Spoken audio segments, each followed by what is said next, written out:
Good evening and welcome. Before we get started, Jackie Barnes from the APTO would like to just say a couple words here very quickly. Welcome, Jackie. Thank you. How can I help you? Is this good? Can you hear me? I'm Jackie Barnes, and I'll do anything to get out of cooking, really. Sorry about this, but really quick, I just wanted to mention the APTO. We have our sponsorship forms out there on the table. As you walk out, please take a look and consider helping sponsor all the wonderful programs that the APTO does, including Dr. Pote that's coming up on the 31st. I also wanted to mention a couple of things.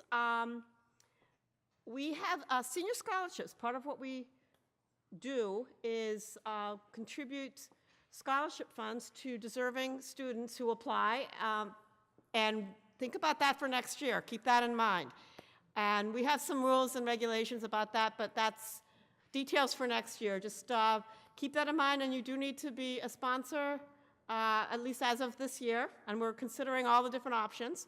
So I wanted to let you know that, and please keep an eye out on some of the activities that we're doing coming up this year. Thank you very much, and good luck tonight. Can't believe we're here at this stage in life, huh? Thank you. Thank you, Jackie, and thank you for all the support from the APTO. Now, before we get started this evening, we have the pleasure of welcoming back one of our graduates from the class of 2018 last year, Jack Jankovic, right? Jack was, as part of his ROTC program, needs to come back and share his experience and some information with our community. We were kind of hoping to have a presentation at 6 o'clock, and unfortunately we didn't have anybody join us. So we thought, Jack looks so handsome. We thought we can't send Jack away without at least giving him a couple minutes to share with all of you his experience with the ROTC program at Virginia Tech, right? Yes. All right, so please give Jack a warm welcome.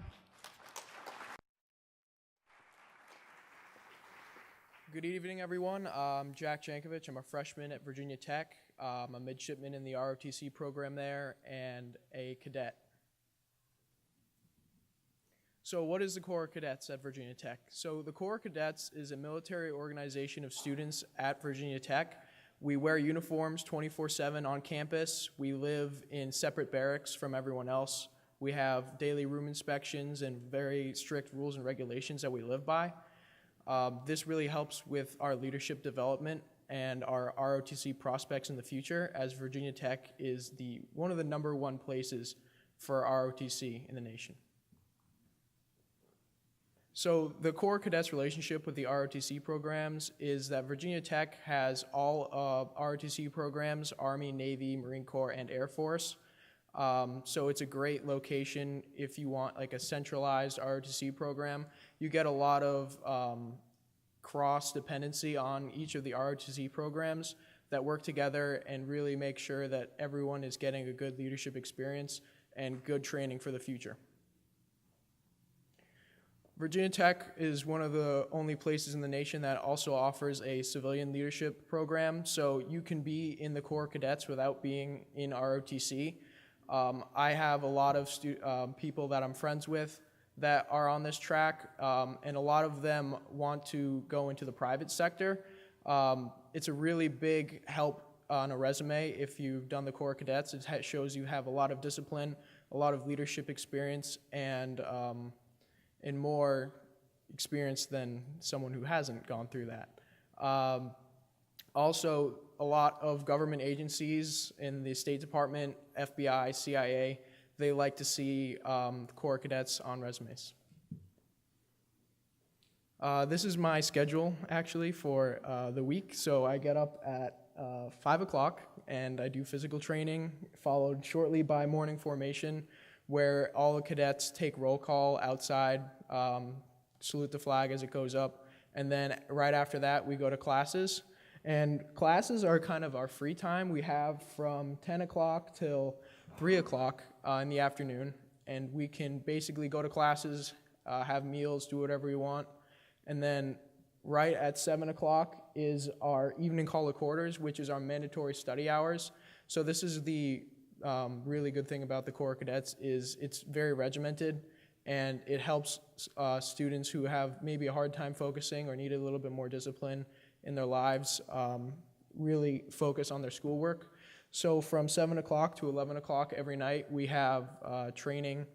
I'm sorry, not training. We have study hours, so homework and presentations. We could also go to the library. We are limited to our rooms for most of it, but if you request permission, you can go to the library or go on a group presentation or do whatever you need to do. And then on the weekends, we have PASS training, so that is from 6 to 10 every night, and we have training on the weekends. It kind of prevents us from going out and having fun, but it's good for the discipline and for our training in the future as potential officers in the military. So the leadership opportunities of Virginia Tech, I feel, are very unique because you get the civilian side of campus with the other 30,000 students that go to Virginia Tech, and you get the hard military lifestyle that you would get at like an academy like the Naval Academy or West Point. So in the Corps Cadets, we have around a regiment of 1,000 cadets, and there's leadership opportunities at every level. So as a freshman right now, I can just be a squad leader for my buds, but as we get older, we have more and more opportunities to be fire team leaders or platoon leaders or even officers in the Corps Cadets. So that really helps us in the leadership. And then the ROTC offers some leadership as well, but it's not as extensive as the Corps Cadets. So just to wrap it up, the civilian and ROTC side of campus, you have like at a normal university like BU, but you're not going to get the academy style of discipline and honor that you're going to get if you go to the Naval Academy or West Point. So we have both of those, and that's why I think it's one of the best universities in the country.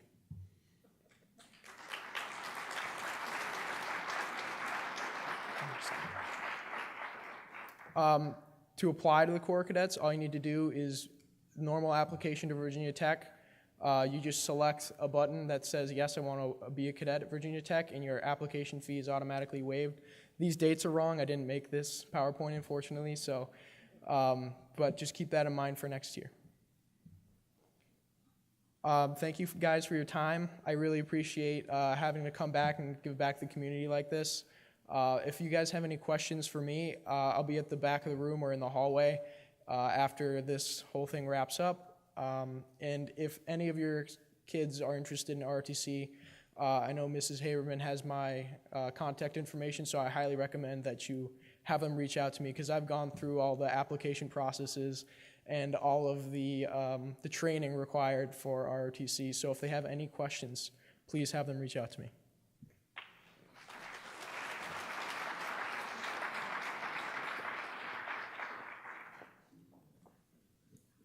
All right, thank you, Jack. It's great to see our past grads doing such wonderful things out in the world. And obviously, Jack, if you're involved in the ROTC program, that means that somewhere in the future, right, you'll be serving our country. So thank you ahead of time for your service and commitment to our country. We appreciate it. So good evening and welcome. My name is Lisa Connery. I'm the Director of Guidance here at Algonquin. I appreciate you all joining us this evening and braving the cold weather. It's a little chilly out there. I don't think we've been used to it. It's been about 50 degrees out. I think we're getting a little spoiled. But tonight it's reminding us that it is January and winter is upon us. So we're here tonight to start the college admissions process, post-secondary planning with you and your students. The counselors have been meeting with students all week long, sharing the same information with them that we'll be sharing with you tonight. We like to start this process as early as possible because we realize that so many families, I mean, you have a lot going on. A lot of people are working, your students are busy, and so we want to get as much information in your hands as we possibly can, as soon as we can, so that you can kind of begin this process of planning, especially if it involves traveling to visit schools, campuses, and stuff. So before we get started with the presentation, I really would like to take a moment to introduce the counselors that you'll be working with very closely over the next year and a half. On the far left down here, we have one of our newest counselors joining us, Linda Hutchins. Next to her is Dave Breglio. We have Andrea Hotchkin, always running the computer, navigating the computer for us. Next to her is Pam Mackey. Welcome back, Pam. Pam was out on a recent maternity leave, so we're happy to have her back with us. We have Kate Mulcahy. And almost everybody knows Beck Haberman. And unfortunately, Jason Lassard is sick tonight, so he feels badly that he can't be here to join us. But, you know, he's available via email if you have questions. All of the counselors are available by email. They're more than happy to set up appointments with you. So in addition to the workshops that we're going to be doing, we will be meeting individually with students and kind of helping to develop individualized plans for each of the students. Some of the things that we have coming up, we have things pretty well mapped out for you. So we'll start tonight. We'll introduce you to Naviance from a college search perspective. We'll talk about standardized testing.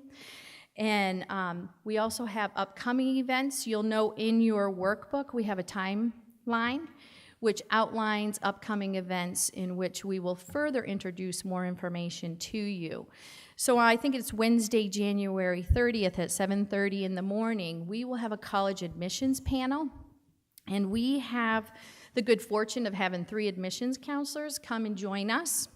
And we really think that this is a very informative session that we offer. We invite the entire junior class down during our double 2 to hear the information from the admissions counselors. I think Andrea Hotchkin and Pam Mackey are going to be moderating that. We ask a series of questions of the admissions counselors to really generate some rich conversation about the admissions process. And it's nice to be able to hear that information directly from the admissions counselors. So we will offer that presentation at the end of the month. We'll also have another presentation for students where we will talk with them about, course selection, navigating college websites, visiting, interviews, all of that good stuff. So we kind of are giving all of that to you in one presentation, but we break it down into 2 presentations for your students because sometimes it's just a little too much information at one time for the students. So again, we'll be meeting individually with students, and then come May, the end of May, we will have a presentation on Thursday, May 25th, again for parents.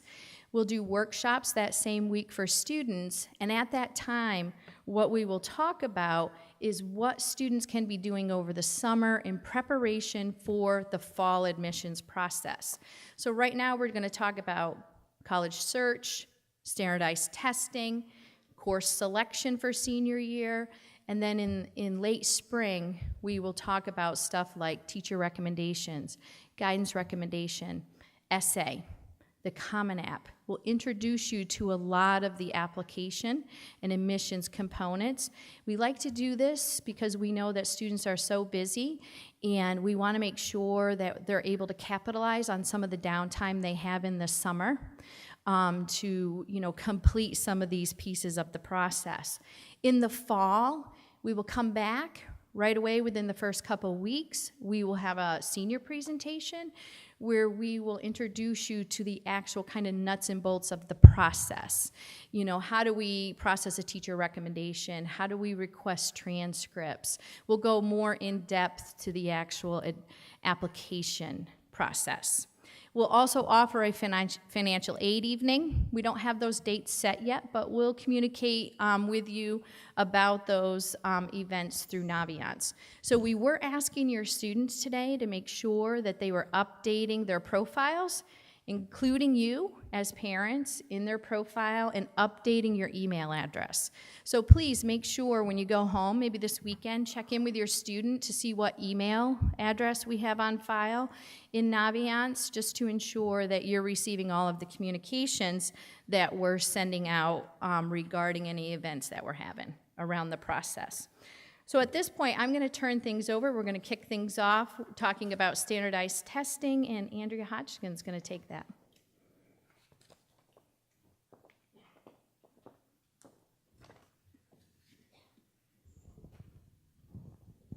Good evening. All right, so as Mrs. Connery just said, I'm talking about testing, which to me is that dreaded rite of passage that teenagers have to go through. Actually, when we were meeting with juniors this week, that was the one thing they said they were super stressed about was taking the tests. So there are two major standardized tests that colleges use for admissions. There's the SAT and the ACT. These are curriculum-based tests. They're used interchangeably, meaning that the colleges don't prefer one over the other. Just a quick overview. The SAT is comprised of two main sections. So it's one is evidence-based reading and writing, and the other is math.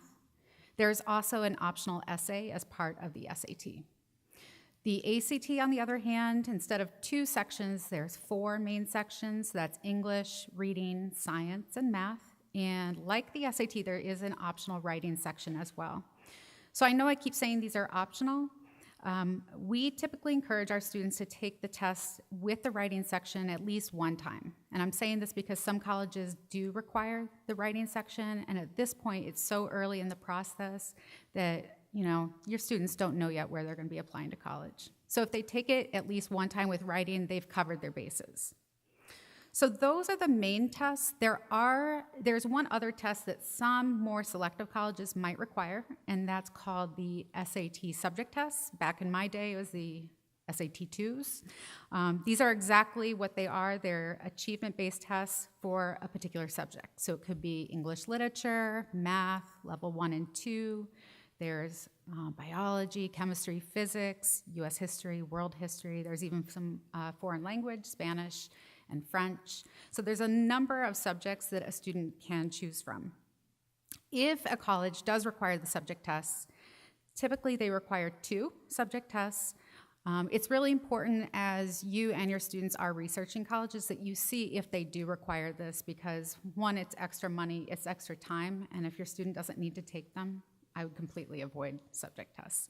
But if the school does require 2 subject tests, sometimes they may specify we want math and science. That might be the case if you're applying for an engineering program. Otherwise, schools will take subject tests of the student's choice, usually just 2 different subject areas.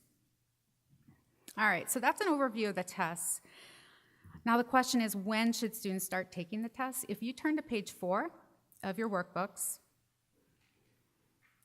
there's going to be a list of test dates, a list of registration deadlines. Usually, we recommend our juniors that they take the SAT, their first one, in May or June. Or if they want to do the ACT, usually in June. There is an April test as well. When we meet individually with your students over the next couple months, one thing we will do is develop a testing plan for your child because, what makes sense for one, it's going to be different for another. So we will help make that testing plan. All the registration for these tests, they're all done online. So it's either College Board or the ACT website. I would pay attention to those registration deadlines because, one, if you miss it, there's a late fee. All of this starts adding up after the late registration. You're out of luck. Other thing is, our test sites on the dates, there's an asterisk in your workbook. So we test here, but we test students from all over the area. So if you register early enough, it's more likely you'll get a seat here rather than having to travel to another school. So one thing I want to mention about registering for these exams, when students register, College Board and ACT give options for the student to send test scores to colleges. Right now, that's just too early. I would say hold off sending scores. That's something we will cover in guidance, especially in our September workshop with the seniors, the process of sending scores. All right. Last thing I want to talk about is test preparation, because I think with all the students who are stressed out and anxious, best way to alleviate that is trying to do preparation. So there's several ways. One I would suggest is Khan Academy. Khan Academy, it's a free test prep service, and that partners with College Board. So what's great about Khan Academy is it provides a personalized practice plan for the student based on how they did on their PSAT scores. So if your child took the PSAT in October, They can access their score report on College Board, and then from there, they can link their PSAT scores to Khan Academy. And then Khan Academy will pinpoint the areas of weakness for the student to develop a practice plan. So what's great is that's free. There's several other ways of prepping. I know some students just can do so independently, going online to either ACT or College Board, taking practice tests, or even getting a test prep book. Algonquin does offer a really great class. A one call went out to students and parents last week with information about registering for these classes. So these are offered in the spring. It's $150, which is much more affordable, I would think, than a lot of the outside agencies. Students should register through the main office. The registration forms were sent home in that email. These sessions fill up pretty quick. There are actually 3 different sessions, and I was told today that session 1 and session 2 are already half full. So if this is something that you guys are interested in, I have your student go to the main office to register.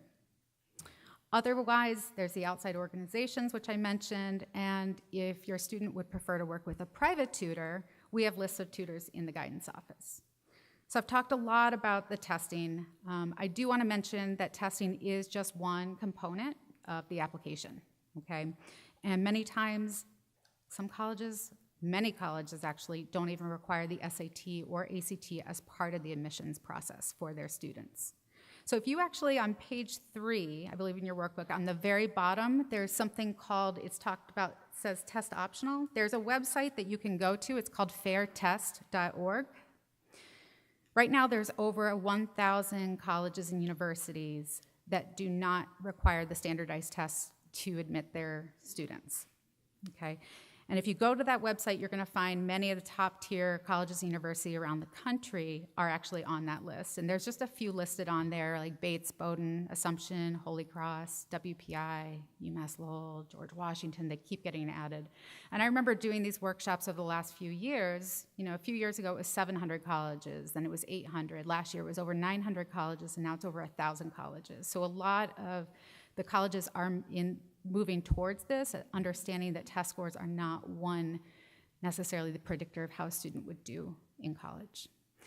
So that's my part. I'm going to hand this over to Becca, and she's going to get us on to Naviance. High five.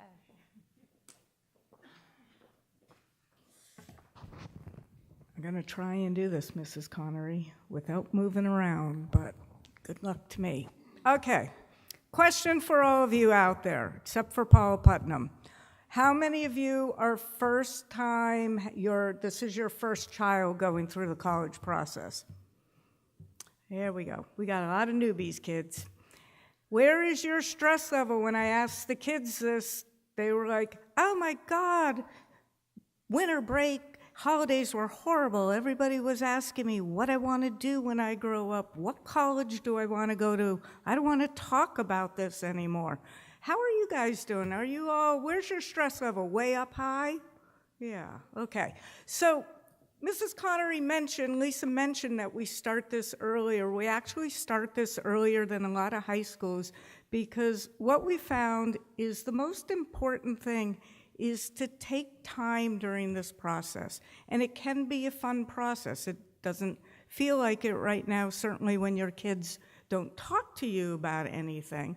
But as you start getting out, we'll talk about visits and things like that later, but as you start driving around places and visiting colleges, it can actually be a really good time for you to connect with your child. But I am supposed to follow my notes about what I'm supposed to talk about.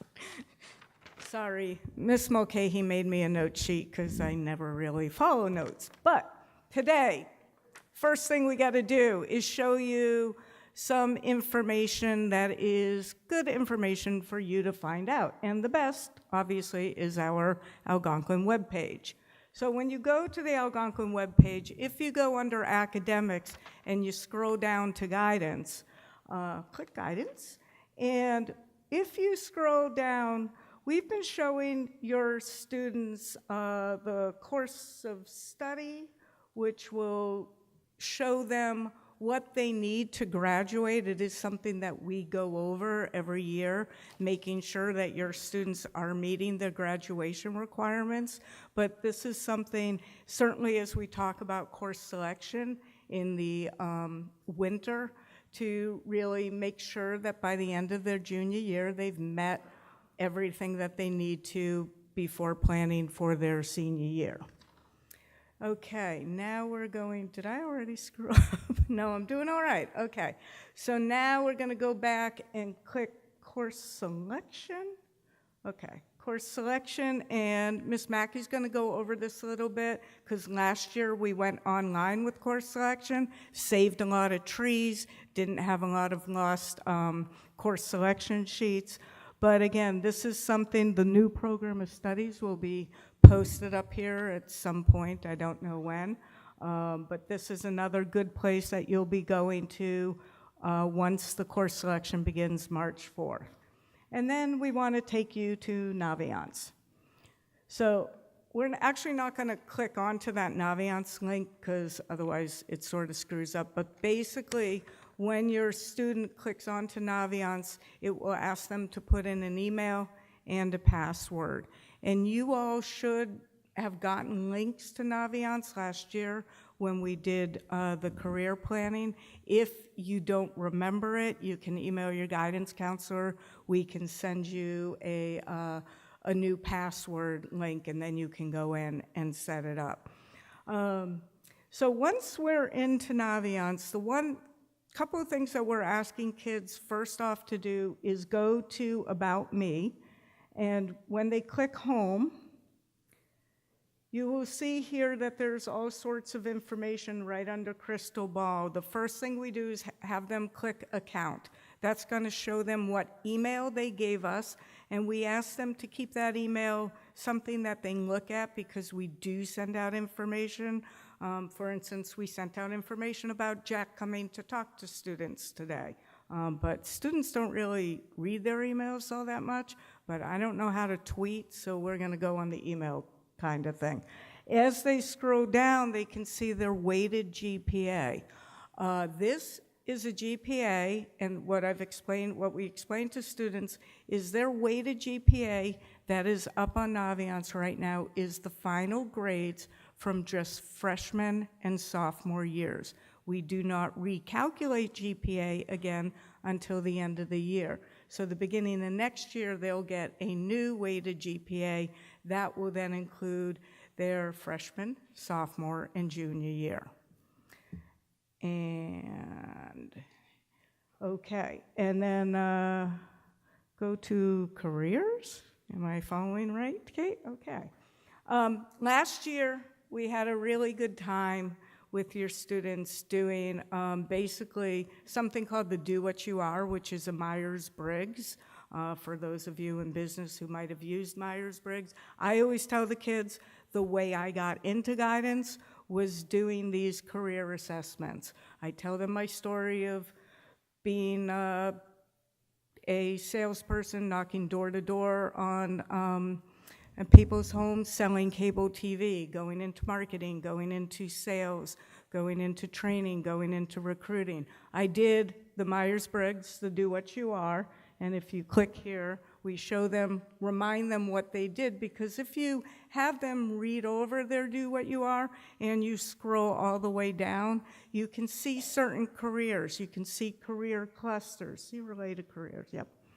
And then you could see if they want to be, this is a terrible one. Who did Crystal Ball? Okay, so this one's not really good. I got no idea what's going on here. But you could click like athletes and sports competitors. I really don't know what it's going to show you, except it will show related occupations, related majors, and things like that. This is a great tool, especially for those kids who have no idea what they want to do. And that's okay. They don't need to know. What they need to know is what is important to them. And the other big piece that we use these career interest inventory and the Do What You Are is really going about a fit. Right now, you can read lots of different ratings about different colleges. I say stay away from your U.S. News reports and things like that. We have so many colleges right around us, and I believe Dave's going to be talking about visits and stuff. But to really think about what is important to your student. How far from home do they want to go? What kind of size of school do they want to be at? Do they want to be at a small school like size of Algonquin, or do they want to be at a big school where Jack's at Virginia Tech? You said they had 30,000 students there. You know, that's a large school. You're going to be sitting in a classroom with a lot of different people. Do they want to be in a city or out with cows? So all that stuff, feeling like, do they want sports there? Do they want a busy campus environment? Those are the kinds of things that we want your kids to start thinking about now, because if you find a good fit, then you don't have to transfer 2 years after you've been there, which is what I had to do. And that makes it a lot harder. So, and it also helps them really start to look too at what is the best fit for them personally, and then also looking at academically. And with that, I'm going to leave this to Ms. Mulcahy. Do you want my notes? You got your own. Okay.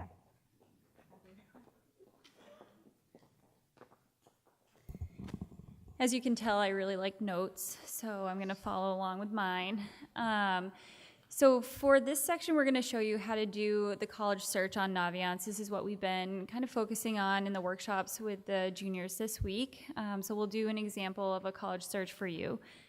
So if you go to the Colleges tab and then click Find Your Fit and then Advanced College Search, it brings you to our search tool. There's a couple different search tools that you can use on Naviance, but we are showing them this one. It's probably the easiest to use right off the bat. Of course, your student can use the super match as they become a little bit more advanced with Naviance, but we're going to show you this tonight. We always tell the students with their first couple of searches to keep it broad. They'll get more schools popping up the first time around, the second time around, and then as they get a good feel for this and for what they're looking for in a school, as they continue visiting schools and figure out what they like and what they don't like, they can become a little bit more picky with their search and fine-tune it a little bit more. So for this search, just to start off, we're going to click View Matches quickly at the top. So you can see that we're starting with over 13,000 schools that Naviance is picking from. And with each criteria that we put in, it's going to narrow it down until our final results. So if we go to the top and click Type, it has the different types of schools. So again, we're going to keep it broad. We'll do a 4-year school. And we are also going to click Co-ed. We're going to keep both public and private. We don't have a preference for this. And then for campus surroundings, you know, right now I haven't visited many schools, so I'm not too sure, so I'm just going to not check anything there. We'll click Next and go to Location. So for this search, you know, I'm thinking I want to be pretty close to home, so I'll click Entire Region for New England, and then also New Jersey and New York. So still pretty close to home. I probably won't be flying anywhere, and it's a good drive. So from there, we'll go to students. So again, we'll keep it pretty broad, but I know I don't want it too small, and I don't want it too big. So we'll do 2 to 5, 5 to 10, and 10 to 15. And we'll keep everything else blank for now. With our next tab, so this admissions tab is about how hard it is to get into this school. We're going to keep this blank for now. Again, this is something that the students can play with as they, fine-tune their search, but we're just going to leave it blank and click Next. For athletics, we will keep it at the male athletics, and for sports, I want a school that is pretty big with athletics. Maybe I want to go watch a game on the weekends, but I don't necessarily want to play. So I want to see if they have a football team and maybe a soccer team. And then you have to scroll down, and on this one you have to click Done, or it won't save that search. So then next we will go to majors. So it's perfectly fine if your student's undecided, they can just skip this tab. If your student wants to play around and put a couple majors in, they can do that. For this search, I think I want to go into exercise science.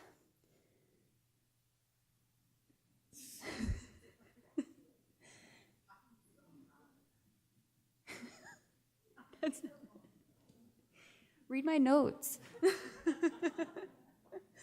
So we'll add selected. And then we will click next.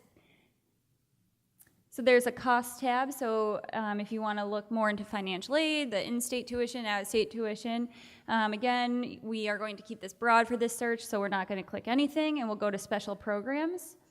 And if you click the drop-down menu under programs and organizations, it lists a whole host of different organizations.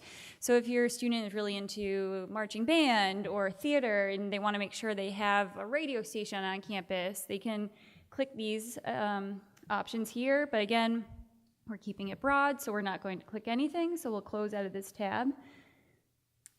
And we're going to view the matches based on this search.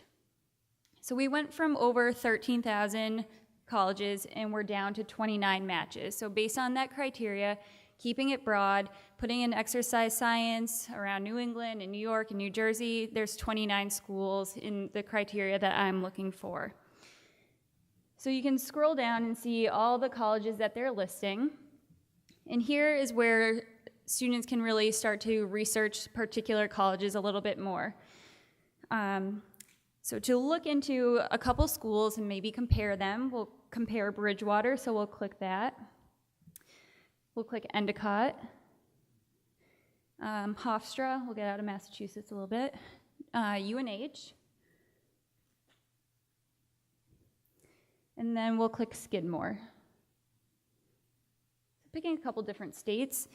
And then if you scroll up and click the Compare Me tab,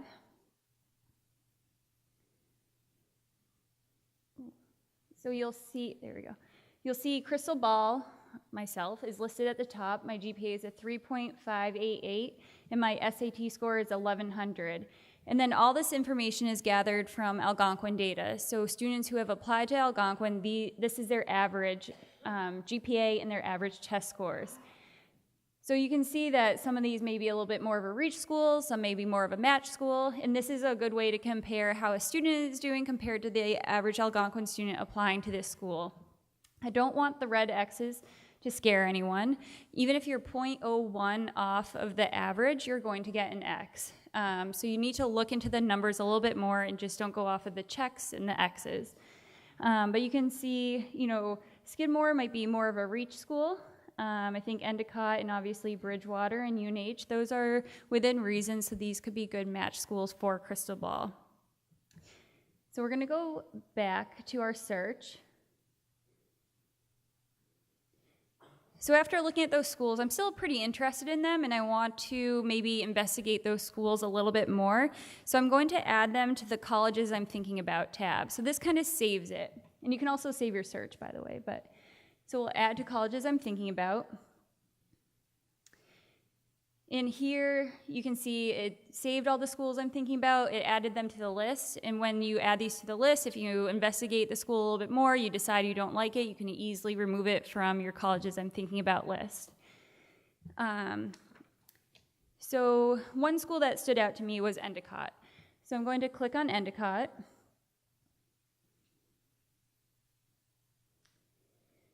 And now this is going to give us a bunch of different information. So it's going to give us information about the acceptance rate, the overlaps. If you scroll down a little bit, it tells you more about the size of the school, the student to faculty ratio, what type of degrees they offer there, and it just keeps going.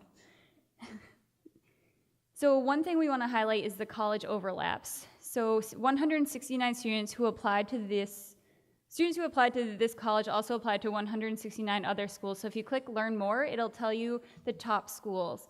So there are 59 overlaps at UMass Amherst, 45 at UNH, and so on.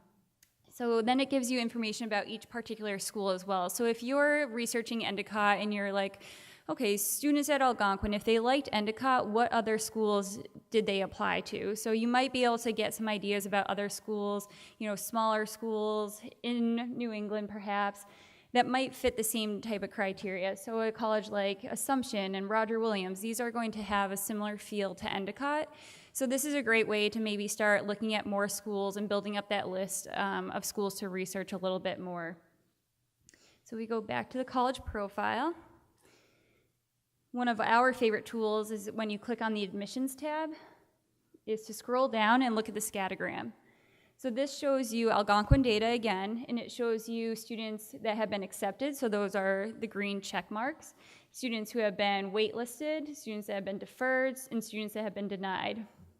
And the blue icon with the little man in the middle, that is you. So that's your average GPA and your average SAT score displayed on the screen.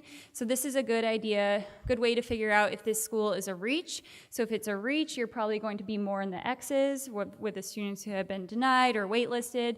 If it's a safety school for you, you're going to be way at the top over with a lot of the green checks. So this would be a good, match school for me. Again, these scattergrams, you have to dive into the information a little bit more as well. So say you were applying as a nursing student to Endicott, that's going to be a little bit more competitive.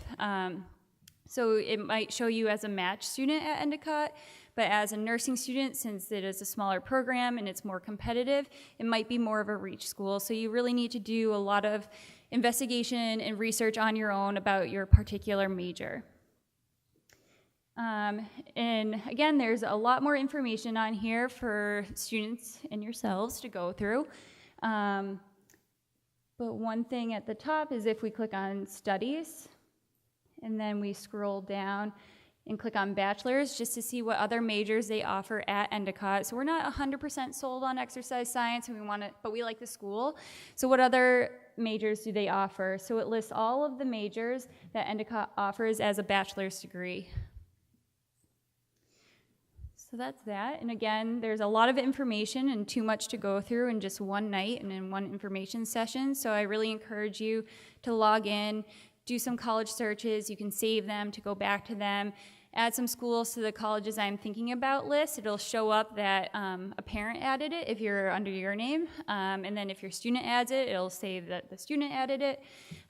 So you can kind of work together with your student to build their list. You can take schools off, add them on, and really start to fine tune that list to make it a balanced list with reaches, matches, and safeties. So while Naviance is a wonderful resource and it gives a lot of information, the best way to learn more about a college and what they offer is to look at the school's website. Again, that's the best resource, and Mr. Breglio will explain more about what to look for on a website.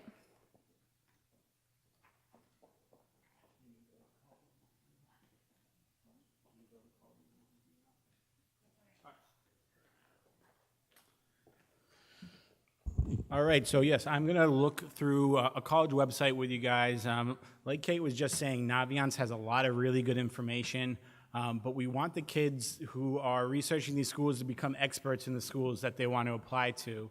And all the correct and accurate data and information is going to be on the school's website. So to access the school's website, obviously you can Google the school name and pull it up. You can also get to it right through Naviance if you have the school in your list. So one of the schools we're going to research is Assumption College, which we have under colleges I'm thinking about. So right up top there, I'll have a link that we can get right to the Assumption website. In our next round of workshops, we're going to do this with your students, and we're going to pull up college websites. And when we have them looking on websites now, they're kind of aimlessly clicking around. I don't think they all know what they're looking for at the moment, but hopefully after we walk them through it, they'll have a good routine and an understanding of what they should be researching when they're on these websites. So the first thing I always ask the kids to do is go over to the admissions tab, and they want to check out undergraduate admissions. So with Assumption, they have a little tab. It's called Plan a Visit, and Linda's going to be talking about this next, but the most important thing with the whole college searches and planning process is getting on campus, taking tours, doing the information sessions on campus. So in order to plan a tour at Assumption, you can go right to their website, and they have a calendar up there for you You can click on it, and they're going to let you know what time and date they have available for you to show up.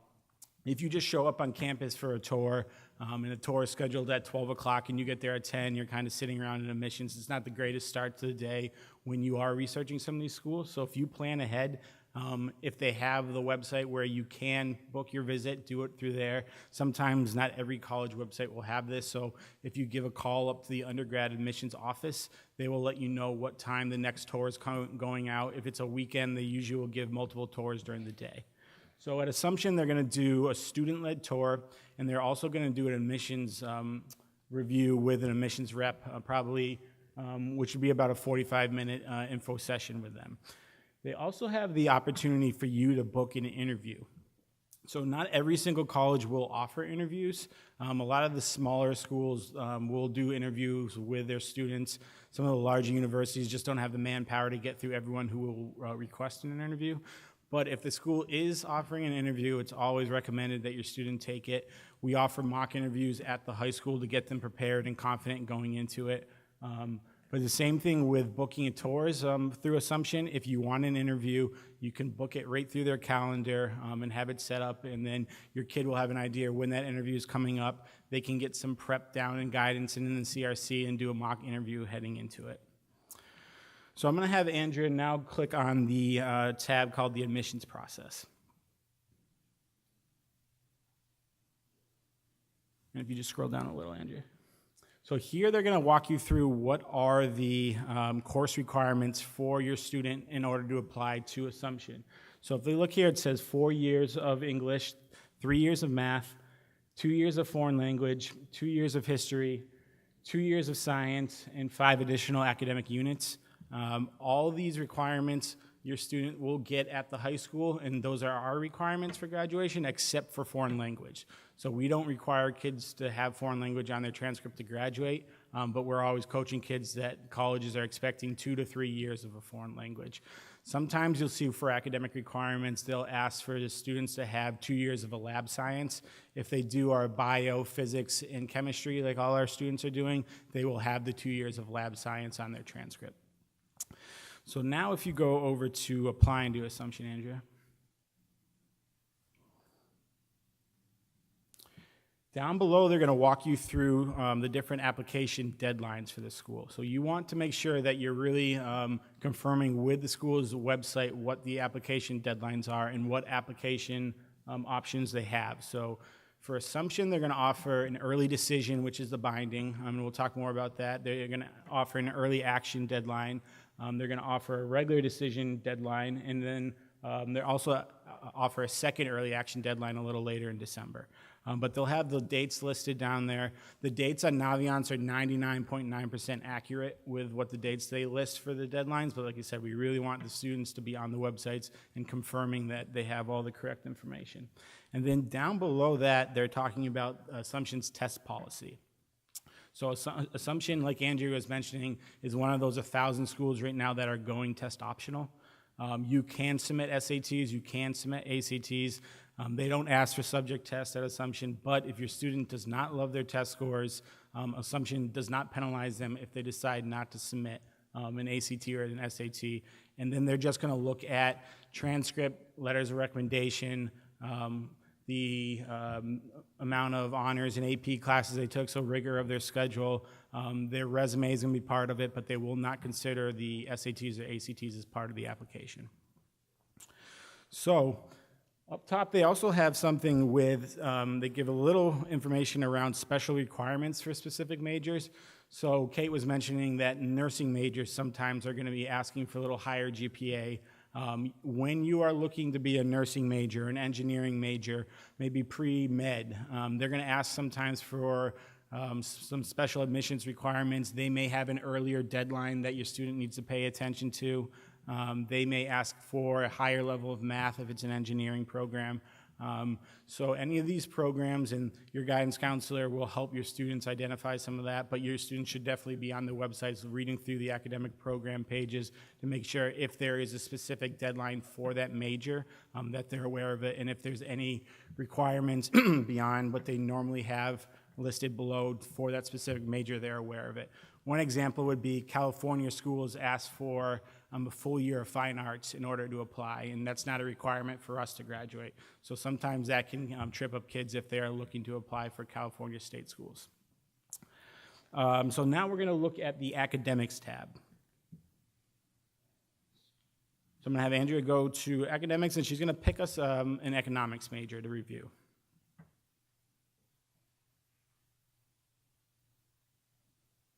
So down below, they're going to have a lot of different things that you can click through and research this potential major. One of them is going to be the degree requirements. So they're going to ask you, or they're going to let you know how many economics-related courses you need in order to receive your diploma. They'll talk to you about potential minors that can match with the economics and what you need to do to earn that minor. Up top from there, they're going to also mention the courses that the student's going to take and the descriptions for the courses. So if your student is thinking about an economics major and they've been through our business department, it may give them some more confidence because they've been in corporate finance or they've done our microeconomics class before, so they can read the course description and see kind of where their interests lie and what courses they've already done at Algonquin that matches up with these. Also, the Assumption does a good job walking students through internship opportunities that they have with specific majors. So internships is obviously a great way to get real-world experience, get that job offer after you graduate. So any schools that are offering the internships and they have that a good program, in my mind, that's always a big leg up. Assumption does a good job with it in their website, explaining how they get the internships and who they have affiliations with. So after the academics tab, then normally I have the students click back to just the About Me tab on the website. And this is going to be more of an overall general overview of the college. Sometimes they'll talk about the size of the school, is there a religious affiliation. You're just going to get a snapshot of the school's culture. Some schools offer, with the About Me tab, you'll see a virtual tour available, especially if the school is a little farther away.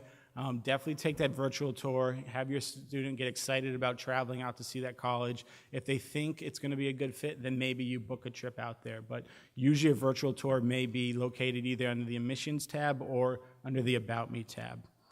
Let's see. They're also going to talk about information around just the surrounding community that the college is located in. So Worcester, for Assumption, is a great college town. They talk about just the pros of living and attending school in the Worcester area. So all that information students can find, just the background on the college, through the About Me tab. So now an important one for everyone is the Financial Aid tab. So Financial Aid tab, they're going to walk you through some of the scary stuff like the tuition fees, right? We can see that. Then some of the things that hopefully will give you hope with the scholarships that they offer, some merit money that may be out there through Assumption. They also, a lot of times through the Financial Aid page, will offer you information about how to apply for aid, and also that they may have a net price calculator.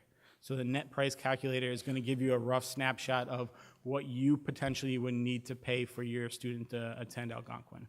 So if the school does offer a net price calculator, it's a great tool to use, just so you have an idea going into about what the school may cost, and that's going to help you rank schools that when it comes time to applying for them before you get the financial aid package back in the mail.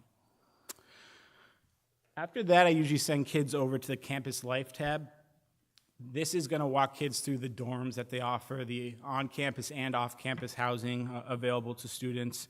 They're going to walk students through the different activities that they have with intramurals and clubs and programs, concerts coming up in the upcoming years, just things for students to get excited about for being on campus. And lastly, I'm going to have Andrea click on the athletics tab. So if your student is interested in potentially playing a sport in college, a lot of the Division III and Division II websites for these colleges are going to have a prospective athletic form. So your student would fill out the prospective athlete form, and then that's going to get emailed right over to the coach. Now you're on that coach's radar. They may be reaching out for you to come on campus for a visit if they think you may be a good fit for them. But as a potential athlete, you want to recruit yourself. So if you are interested in playing sports in school, log onto their website, fill out the prospective athlete form, and that goes directly to the head coach of the team, so they're going to be hopefully having you on their radar moving forward. So after you do all this, you look through the whole website, and your student has a really good feeling about this college and they want to pursue it more, we normally would recommend that they get onto the mailing list for this college. So usually the mailing list is going to be located under the Undergraduate Admissions tab. Right, a little lower. There you go. And then it's going to say request information. So here you're going to be able to put some information that's going to go right out to Assumption. They know now that your interest is peaked in the college, and then you're hoping that they send you some updated information as you're going. If a student is filling out a lot of these information cards, when they open their email, it's going to be flooded. So we want them to pick schools for the requesting information that they're interested in, that they've done some background research in, and they really want to start making folders for individual colleges, so as all the emails pouring in, they can review it, they can folder it, and then they can get back to it with responses or questions as they need to go. All right, so now we have Linda, who is going to do college visits.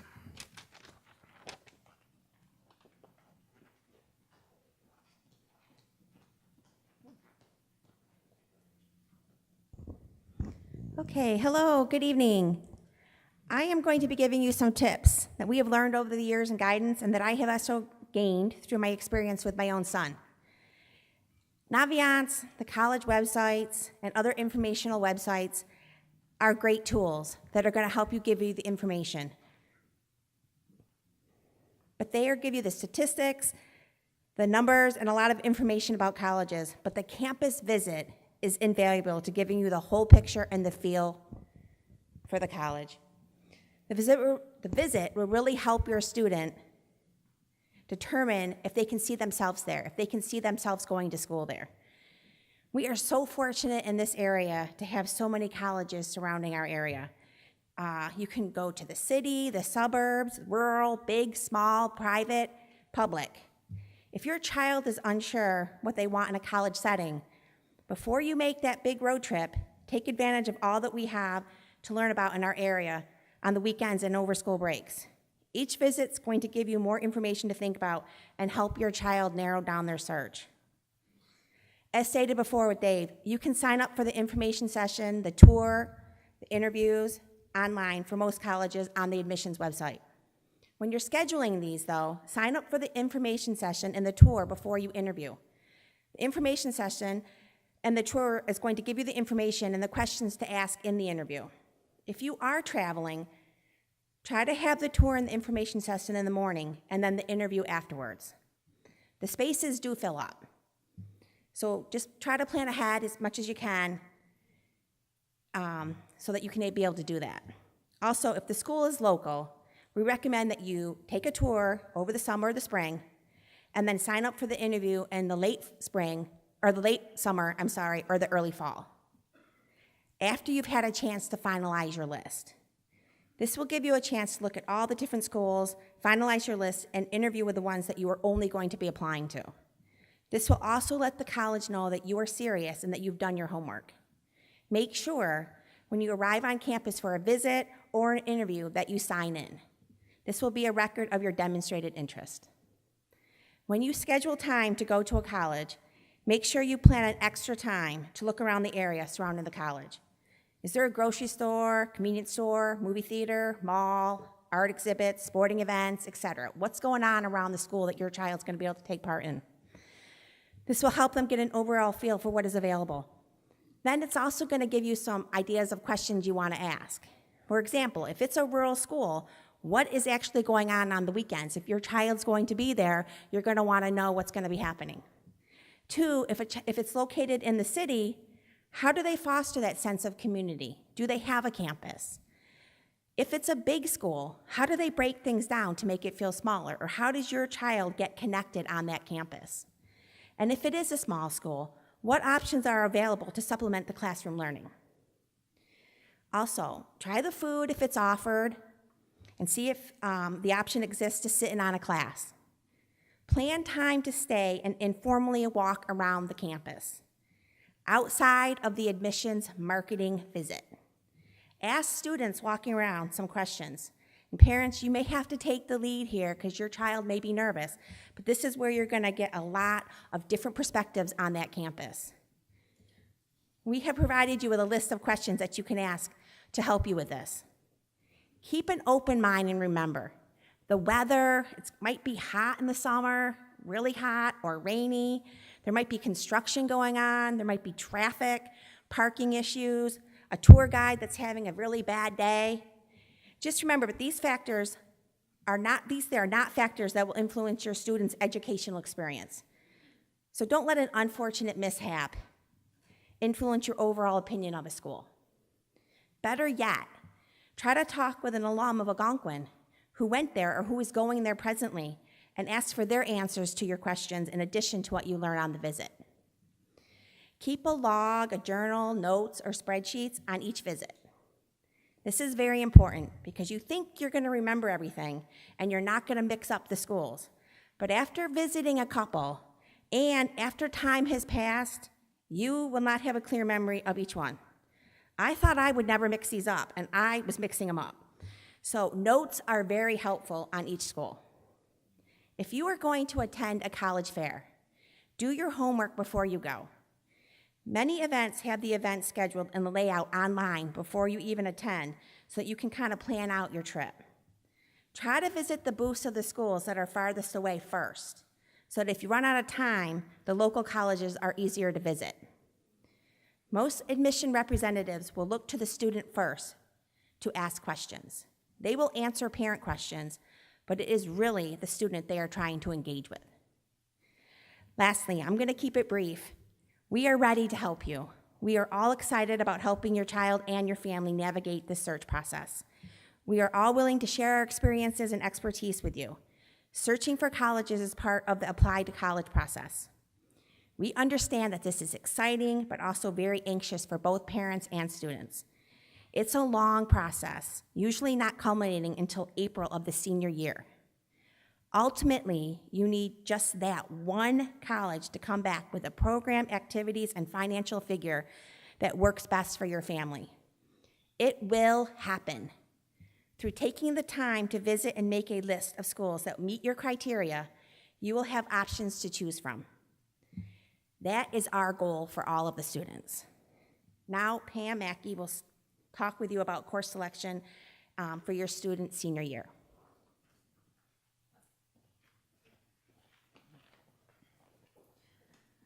All right, hey everybody, my name's Pam Mackey.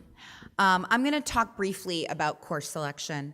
So oftentimes I have the juniors down in my office and they're saying, this is the most important year and they're incredibly stressed out about it. But the reality is the first half of the senior year is just as important, if not more important than junior year. So we're really encouraging the kids to take a full and rigorous schedule during their senior year.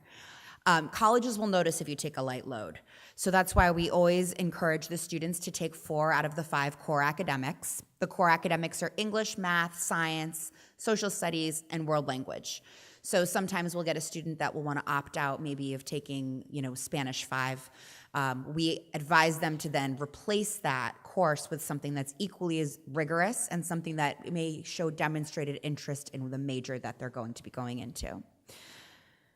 So the other thing I want to mention is when you look at our requirements, if you're on our website, you're going to see that math is not a requirement for the 4th year. However, all public Massachusetts schools and many other colleges are going to require a 4th year. All of our kids take a 4th year math, even though it's not a requirement. So we'll be speaking with them about that as we meet with them one-on-one. Teachers will also be meeting with students, so they'll have the opportunity to sit down with your kids and look at what courses they're going to be recommending for them. We suggest that the students challenge themselves with courses that interest them. I know we looked at exercise science as one of the possible majors. We do have a physiology course. So I would always say, even when I'm writing a student's letter, so-and-so is interested in this major and has taken the necessary preparation by enrolling in physiology to prepare themselves for that kind of work at the college level. Work with the teachers around the recommendations. And my other piece of advice is do not take on too much. I have a lot of kids that come to me and say, how many APs do I need? And I say, well, what are you interested in? It's not about how many APs you have. It's about what's appropriate for you. Every year I have a couple of students that take on too much, and it's not great when I'm sending their term 1 and term 2 grades, and it looks like they're really struggling. So that's important, is finding a balance. They can take a study. We encourage them to take art. We encourage them to take music, any different types of applied arts or marketing, things that are fun and enjoyable that will also be enriching. Colleges want to see that as well. Very quickly, requirements versus recommendations, and I'm on page 13. If you're looking at a school and you're online and you're on their website and UConn is saying that they require 2 years of a world language, but they recommend 3, we urge the students to go ahead and take 3. I always recommend that my students take 3 or 4 years of a world language. The more in depth that they go into a world language, it shows a lot more mastery of the language, knowledge of the culture, knowledge of grammar. So we want students to keep that in mind also when they're planning out their schedule. We will be sitting down with the kids right around, we're going to let them get through midterms, and then we're going to be sitting down with them and we're going to be going through kind of like a mini version of this one-on-one, so we can get a sense of what they're looking for in schools. Part of that conversation will be planning out their schedule for next year. We had a great success last year going online and using iPass. I have to say that out of all of the parent groups, you guys were great going on and approving everything, and we really, really appreciate that. We will be sending out, we are going to do it again this year, and we will be sending out instructions. I had Andrea pull up right here, and you can see course selection. Thank you. Yep. So we're going to have the updated program of studies where our teachers are working on some new classes that we'll be offering. So we'll be updating that, and we'll also be updating the senior year course selection sheet. And so that is very helpful tool for the students to print out if they want like a tangible worksheet that they can look at and kind of try to plan out their classes.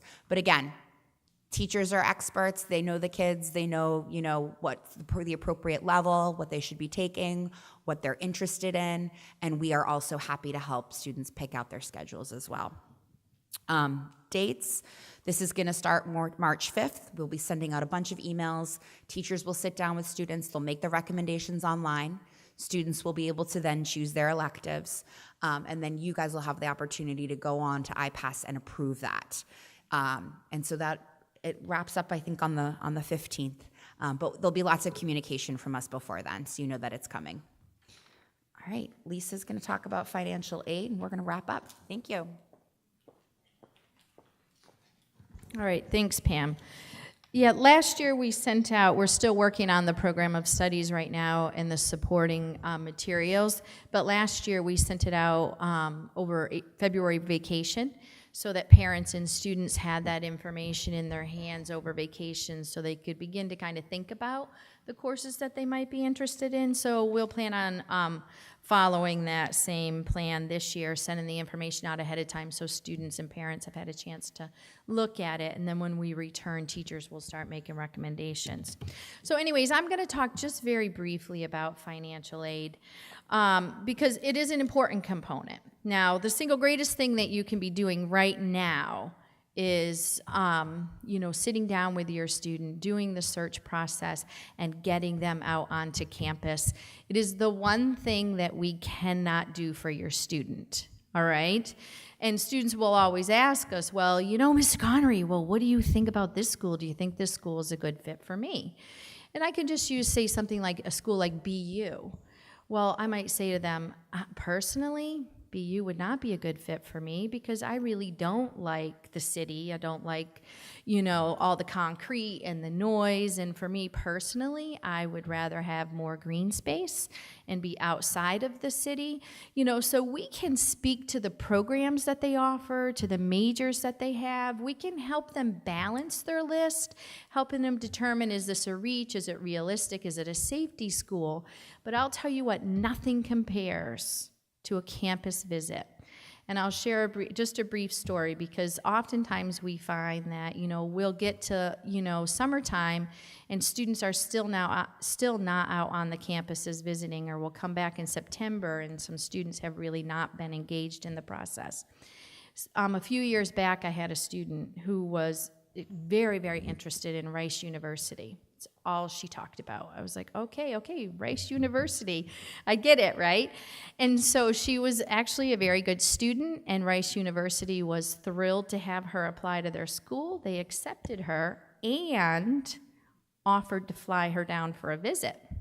Well, my student was through the roof for 2 weeks. All she talked about was flying down to Rice University to see Rice University, Rice University. I think I was having Rice University dreams. I don't know for sure, but anyways. So she goes off on her visit. She's there 3 or 4 hours and wanted to leave, right? She was like, oh my God, that is not the right place for me. And she had spent like over a year really dedicating her plan around Rice University, thinking that this was going to be the perfect, school for her. She stepped on the campus, was there for a couple hours, and suddenly realized, like, wow, this just does not feel right. And when your student steps onto that campus, they will get a sense of whether or not this school feels like it is the right school, a good school for them, a potential school for them. I cannot encourage you enough to spend some time doing searches now. It's getting cold outside, on the weekends, starting to put that potential list together and that plan to get out on those campuses and really start to get a true sense of what this school, if the school is a good fit for your student. Aside from doing the search process, you guys really should be sitting down and having an honest conversation with your student about finances and financial aid. Now, Becca asked you guys, she loves to ask how many newbies we have here. I saw a lot of hands going up. I'm also guessing there might be younger siblings behind that child who you also have to, put through school. So right now, having that honest conversation about finances and talking about the financial aid process is equally as important. Because the flip side of it is we have all had students who have fallen in love with a school. And the parents calling us, what can we do to get our student into, I had a Fairfield. So then the student gets into Fairfield and through the roof, right? So excited. About a week later, the parent calls me and says, oh my God, that is so expensive. Right? So we went from sheer excitement to disappointment because of the cost of it. So it's important to balance all of that together and be very realistic with your student about the finances. And so some things that you can do in regards to preparing for that, Dave mentioned briefly how the colleges have on their website a net price calculator, right? And so many of those schools, you can go on there and you can input some information about yourself, about your student, and it will generate an estimate of what it might cost for your student to attend their school. Okay, now of course it's an estimate, it's not a guarantee, but it will kind of give you a sense of what kind of money it might cost to be able to attend that school. All right, so I would encourage you to take some time to look at the net price calculators to get a sense of, what each school might cost, and then to begin to have conversations with your students about kind of balancing that list. So when we talk about REACH, realistic and safety schools, of course, a lot of those REACH schools, your student may get in, but of course, they may not be a student who receives a large, merit scholarship per se. They may be, hey, welcome, but it's still gonna cost you $50,000. Where your student at another school where they are a really strong candidate, say their safety school, that school may wanna recruit your student and say, wow, you're an outstanding student, and they may give them more merit money. And if finances are a concern, you should make sure that you're also incorporating, state colleges and universities in your plan. So making sure that you're taking the opportunity to visit some of our Massachusetts state colleges and universities. They have some great program, great offerings, but make sure you take an opportunity to look at some of those and talk with your student about also applying to one of the state colleges, because that will allow you to also kind of like hedge your bet. So you go, you apply, you get your acceptances from all of the schools, you get an opportunity to look at all those financial aid packages, and then you know that when all is said and done, you have a state school on your list that is affordable, that you as a family can manage, okay? So you have to look at balancing your list, right? Really looking hard at some of those safety schools, because you might get a considerable amount of money that then makes that private school more affordable than, say, a state school. Making sure you're looking at the state schools, taking an opportunity to input the information into the net price calculators to get a sense of what things might cost. If your student's gonna be going away, let's say every kid wants to go to California right now. I can just tell you, we kept hearing that in our workshops today. They're all going to the other side of the country, just so you know. And most of them will stay around New England, but a lot of them say they're going to California. But you need to plan for that as well, okay? So when you're having those conversations, well, that's great, you want to go out to California. What's it going to cost us to fly you back and forth for Thanksgiving and the December break and summer? And those things have to be factored into your overall, bill when you're thinking about the cost. Some of the things that you'll do, I mentioned earlier, we will have a financial aid night in the fall, and we will bring in a representative from the Massachusetts Education Finance Authority, because, we understand financial aid, but we're not the experts, so we always bring somebody in who's very, very well versed in this, and we'll hold that in late September, early October, and they will come in and they'll speak to you, about the process, the different forms that you need to complete. They'll go over different financial aid packages for you. Some of the forms that you'll have to complete, of course, are the FAFSA, which is the federal financial aid form for students to receive any type of, federal student loans. There's also the CSS profile, which is a lot of the private schools, require the CSS profile, and that is done through College Board. Now, the FAFSA, that's going to be a lot private schools, and then a lot of your public schools will require the FAFSA. The FAFSA is income-driven, where the profile is more asset-driven. So when you are applying to the private schools and they are requiring a CSS profile, they're going to dig a little deeper into your finances, okay? Where the FAFSA is more income-driven based on your family. So those are a couple forms, and then some schools have their own institutional form that you might have to complete. In the meantime, right now, again, net price calculator, you could do the FAFSA forecaster to get a sense of what your estimated family contribution might be per year for your student. And I can tell you that be sitting down when you do that FAFSA forecaster, because I think you might be kind of surprised when that EFC pops up on the screen. So those are a couple things that you can do. You can also go to the MEFA website. It's an incredible resource. They have a lot of information on there. They even offer webinars and things that you can watch ahead of time. So it's something that you can do as a parent, as your student is kind of continuing to research colleges and look at different, majors and stuff. You can begin to kind of, do your own research around the financial aid process and, helping to guide your student through that in a realistic manner. Okay, so we'll come back to this again in the fall, and we'll have the MEFA expert in, but that just kind of gives you a little snapshot, something to think about and something to work on, over the next few months. Also in the back of your workbook, I know Linda had made reference to college fairs and stuff. We do have, at the last page, page 14, we do have some upcoming events listed, one that I talked about on the 30th. I hope you're able to join us for the admissions panel. Our May date is down there as well, so if you need to plan for work, you'll have both of those dates well ahead of time. And then we have some of the national college fairs coming up in April, which, like Linda had indicated, are great opportunities for you to go and gather information around schools that maybe are a little further away. We tell students all the time, if you go to the national fair, don't spend your time standing in line for UMass or Assumption, because it's pretty easy to get to those schools on the weekend, but instead really look at some of those schools that might be a little further away and harder to get to, and then go have conversations with those admissions counselors.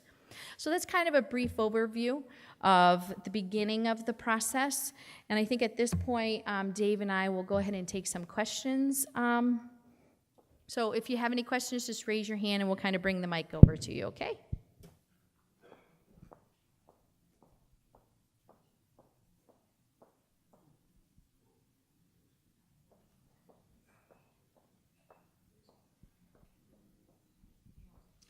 Hi, I just have a question about the guidance counselor recommendation.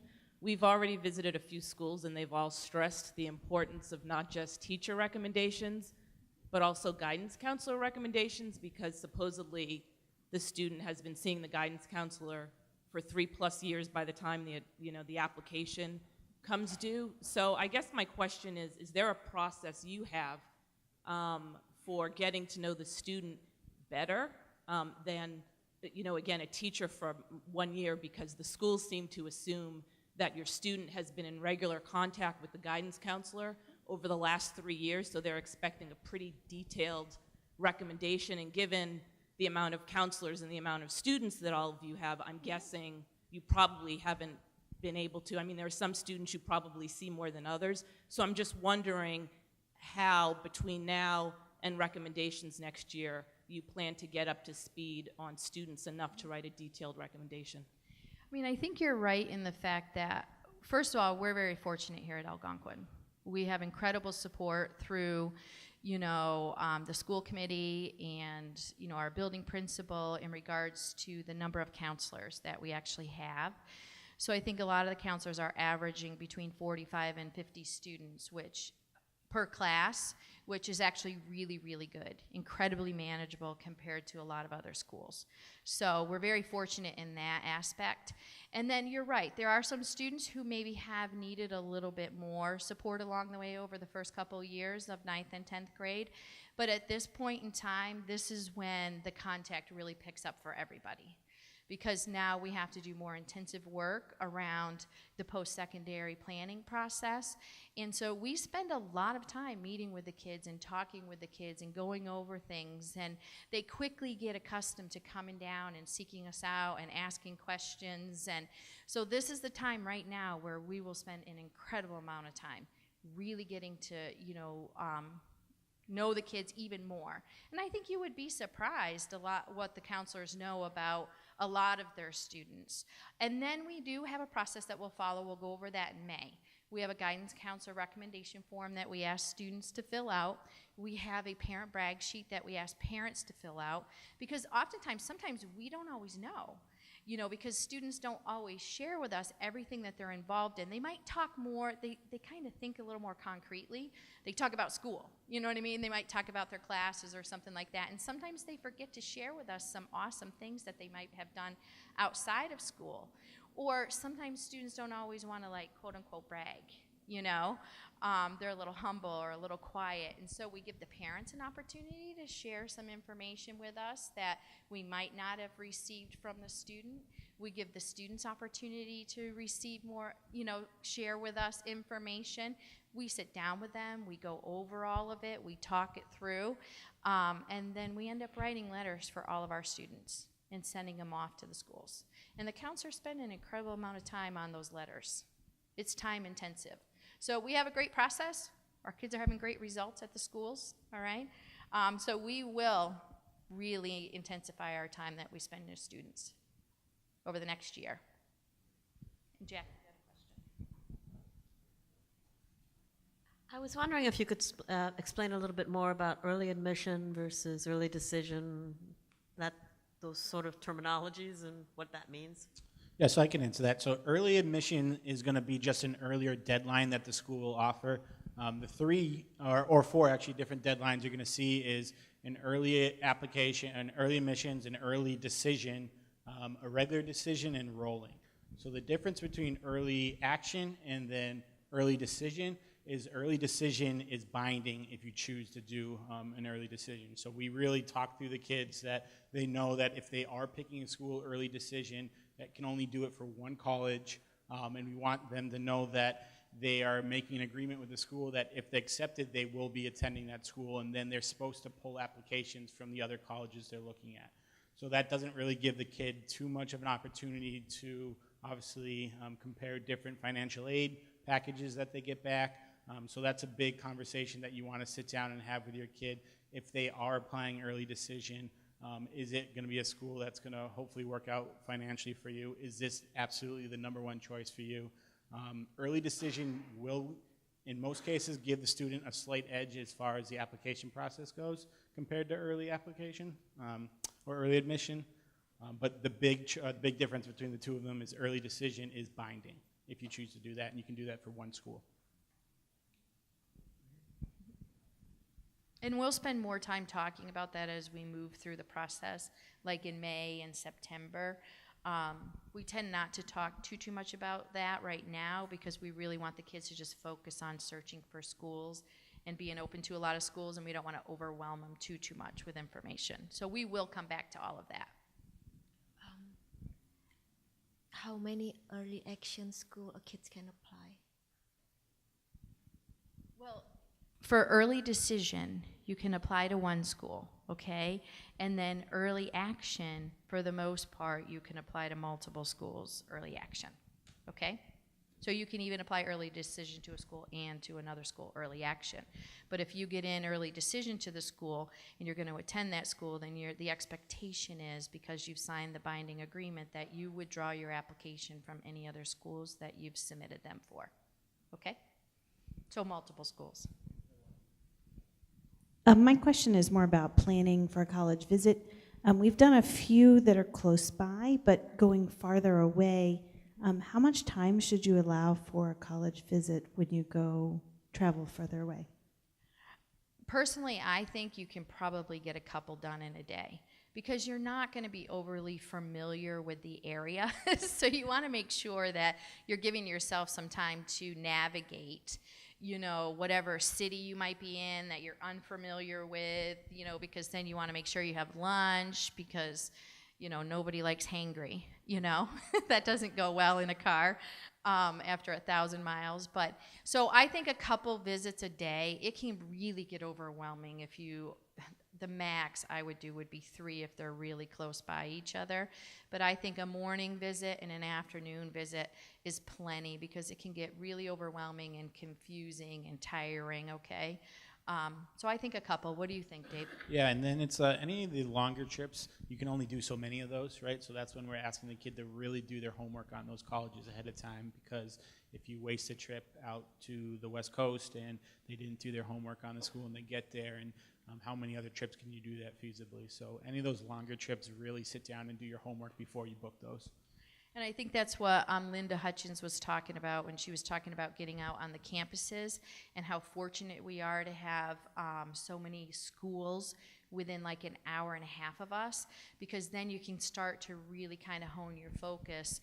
You know, if a student goes out to UMass Amherst and they think UMass Amherst is too big, why would you drive to Penn State?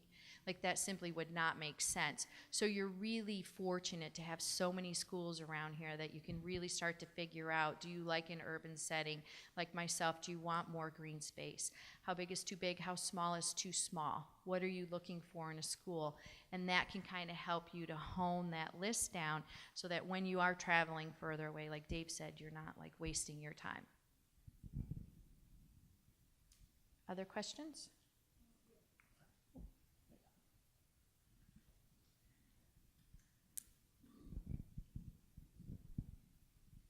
Do you have any advice for a scenario where maybe a student could go to WPI for 4 years, or they could go to Quinsigamon for 2 and then transfer, or go to Framingham State for 2 and then go to University of Lowell? They have some of those kind of programs where maybe the idea is go to one of those schools for the first 2 and then move on. Well, I mean, I think that's a very individual, decision and discussion, that has to happen, as to, why you would do that, why would you want to do that. And I think, I don't know if I have specific advice other than, sometimes students make a decision to go to Quinsig, for 2 years, and, that saves them a considerable amount of money. right? They take their general education courses, liberal study courses, foundational courses, and then they transfer to a WPI. You know, they end up earning their bachelor's degree from WPI. That's what's on their diploma. You know, they focus on their major at WPI, and along the way, they've saved a considerable amount of money. You know, so there's various reasons why a student may decide to start out at one school and then transfer to another school. You know, I think the greatest thing is that if you do that is, you know, making a strong connection with the advisor, you know, and also starting to kind of look towards the future. So if you go to Quinsig, you want to make sure you have a great relationship with your advisor and you're getting good advice about the courses that you're taking. You know, you're aware of, if you're anticipating transferring to WPI, what are the expectations for transfer students? So like, what kind of grades do I need to have? You know what I mean? What will transfer for courses? And again, that's where, you know, the advisor at the college level could also help your student, you know, prepare for that transfer. So I think it's very individual, and we're happy to have those conversations with students about what their individual plans might look like. Does that help? Do you have anything you want to add, Dave? Yeah, the only, sometimes I have kids who are applying to four-year schools, and they pick a school that they're not thrilled with, and they tell me that, well, I'm going to go for a year and I'm going to transfer out. And they say that ahead of time. And if that's the right choice for them and their family, that's fine. But I always tell the kid, give it a shot when you're there. Put the full effort into your academics, into the social piece, so you're making friends, because you could get there, get connected, really love the atmosphere, and say, you know what, I'm staying. So when you are at that school, give it your full shot. Make sure that you're giving it the honest chance, and then after that year, if you do well with your grades and you still think, you know what, there is a better choice for me out there, then that school will help you with the transfer process. And if you need help back from the guidance counseling staff here, we would help you with the transfer process from there. Do we have other questions?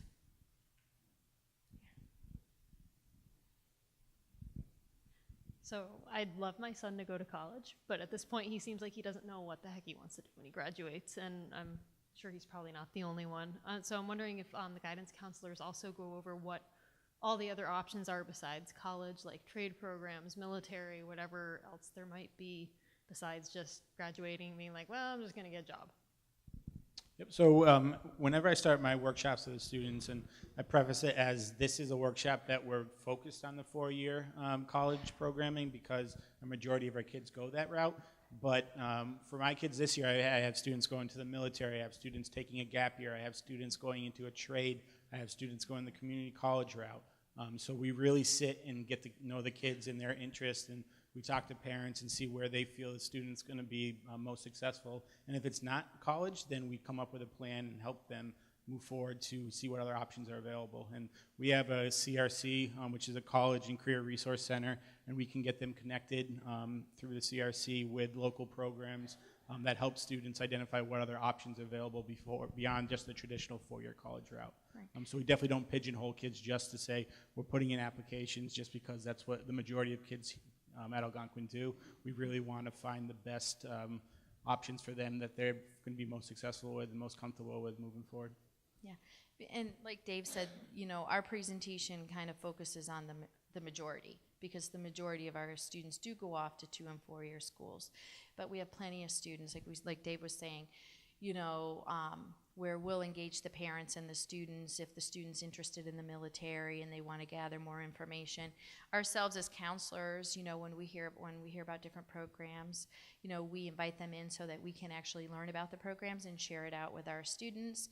Like last year we had, you know, Cole Antonio Construction in, you know, talking with us about the construction trade and career options and pathways for students.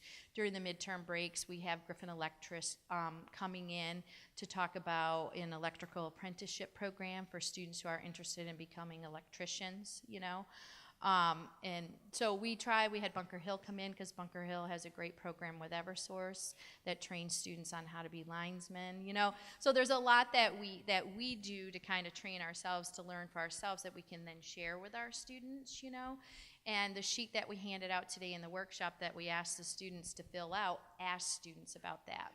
It's not just about four-year schools. It's also about, are you interested in a gap year? Are you interested in working? Are you interested in the military? So then we have a sense of what our students are looking at. So when they come down and we meet with them individually, we can offer them some of these opportunities that we're aware of and we know about. So there's a lot that we do outside of college. These presentations just kind of catch the majority. And then we start kind of working individually with everybody to help everybody move towards graduation and life after Algonquin. You're welcome. Hi, I actually don't have a question. I have a piece of information for the parents that might be helpful. So I have a daughter who's a sophomore in college now, and she wanted to do a little bit of a work study. And the way you get onto work studies, I believe you have to apply for financial aid, and there's a specific checkbox there that if you check it off, I don't know if it's just freshman year, but is it yearly? Okay, so you have to apply for financial aid, and there's a checkbox, and that's when you can be assigned to work study. But if you don't check it off there, you will not be able to be assigned work study. So I just think that's helpful to know in advance. Yeah, and also our when we have the MIFA rep in here, part of the presentation, because I'm here every year for it, is she does talk about work study and whether or not your student, wants to participate in work study and what to include on the FAFSA in order to indicate so. I have a question about students who might benefit from a gap year.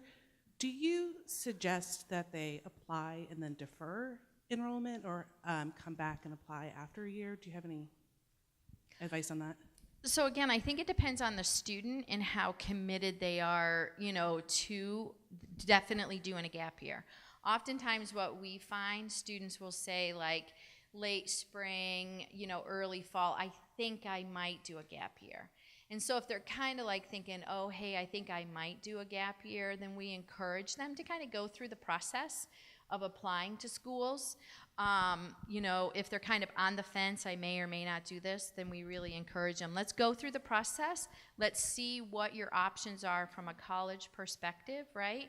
And that will give you some time to kind of further explore the gap year options and make a determination as to whether or not you think a gap year is really what you want to do.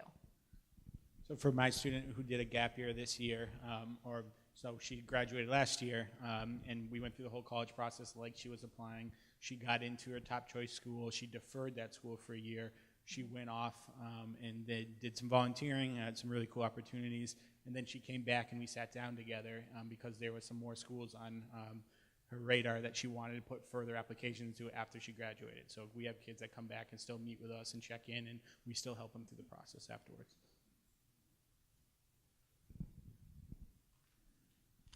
Do colleges consider in the admission process kids that have disabilities like ADD or have 504 plans? Yep, absolutely. So if you are looking to disclose that your student has a disability or is on a 504 program, 504 plan, then counselors will sometimes put it in their letter, or we can call over to admissions. Usually have parents do that. And sometimes the schools will waive certain requirements depending what plan the student's on. If it's like a testing requirement, or sometimes if it's a IEP, they'll waive a foreign language requirement. But the admissions staff, if you're comfortable with us disclosing, and we always check in ahead of time, then they definitely take it into consideration.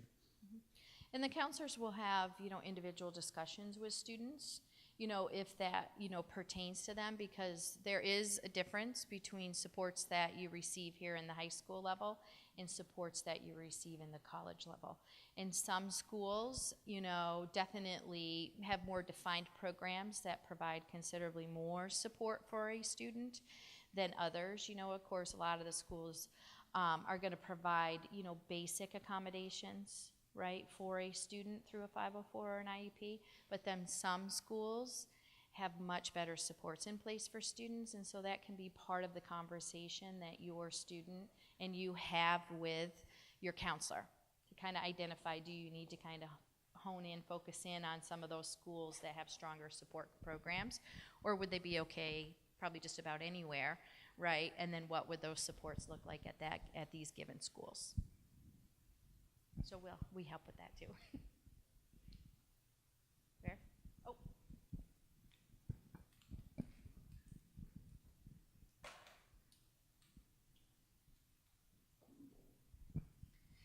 Can you define, the difference between a safety school and a stretch school? So are colleges looking at a hierarchy of different things to qualify the students' acceptance? So maybe they first look at GPA, and if you're at a certain level, I'm familiar with some college process, and I know they use some hierarchy to weed people out, but how do you categorize schools as safety or stretch or realistic?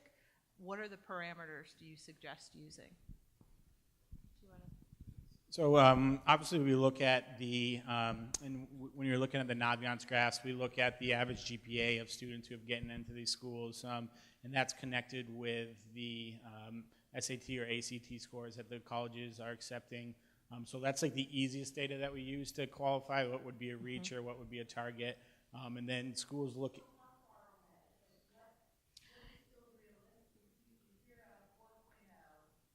Andrea, do you mind pulling up a scattergram?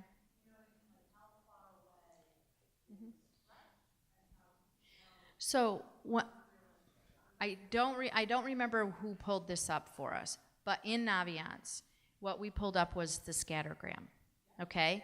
And so the scattergrams on here, that is Algonquin-specific data, okay? So students who have had the same opportunities as your student, right?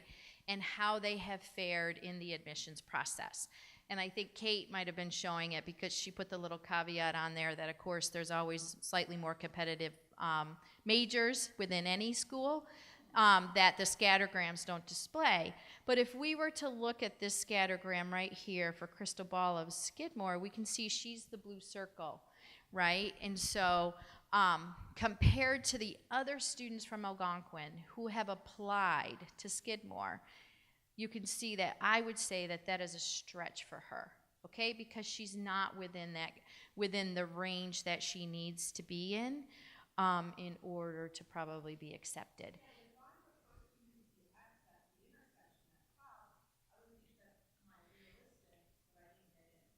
So, and that's sometimes that's where something might come into play, where it might be a specific major or something. There might be something very specific for that student. And then we're going to have, you know, kind of those conversations like that could be something very specific about that particular student. But for the most part, if we typically saw that X right there, we would say that that is more of a realistic school, okay? And there's always going to be something that can put a kid over the edge with a fantastic essay, or their resume is beyond belief what you think a high school kid could have had, or they are an athlete and they're going to perform at the school, hopefully. So there's always going to be outliers for these kids who are getting accepted, but we usually try to stick with GPA test scores when we're making the most recommendations about, do we see this as a reach or a safety or a target school? Yeah. Yes. Yes. Yes. Hi, I have a question about the SATs. You said recommendation would be for either May or June. Why not the March? And then second follow-up would be, how do you determine if the ACT or the SAT is best for your student? So there are a lot of students that take the SATs in March or the ACTs in April. Normally we tend to look at the student's math class that they're in. So if they are maybe an Algebra 2 student currently, we want them to have a full year of Algebra 2. So if they're taking it in June or July, they're going to have a full year of Algebra 2 under their belt, and they're probably going to be a little more comfortable with the math. If they're a pre-calc or an honors pre-calc kid, and they've had that Algebra 2 background already, then some of those kids are a little more comfortable taking an earlier round of testing, which could be March or April for the ACTs. And you said the second question was about the difference between the tests. So the ACT and the SAT are going to be similar lengths. They're going to have similar sections that they cover. The ACT is going to be, the style of questions are going to be a lot more straightforward, but they're going to ask you to get through more questions in the same amount of time. So the student has to work faster through the test. The SAT is going to be a little more critical thinking with the style of questions they ask. So students are going to have to go back and reread it a second time. So they can take a little more time to answer those questions, but the questions aren't going to be as straightforward, or they're not going to come right from the general curriculum like the ACT questions would. So some students just like really flying through the test and not having to go back and reread the questions, and other kids like having a little more time to process what's being asked of them, and they feel like the SATs is a better fit. That's why we recommend try one of each, see what is the best fit for you, and then follow up with the second round of testing after you get those results back, and the student can kind of pick and choose what test they felt most comfortable in. Do we have any other questions? Well, again, thank you for joining us for Braving the Cold. If you have any questions, please feel free to email us. We're happy to meet with you, and we look forward to working with you and your student. Have a nice night.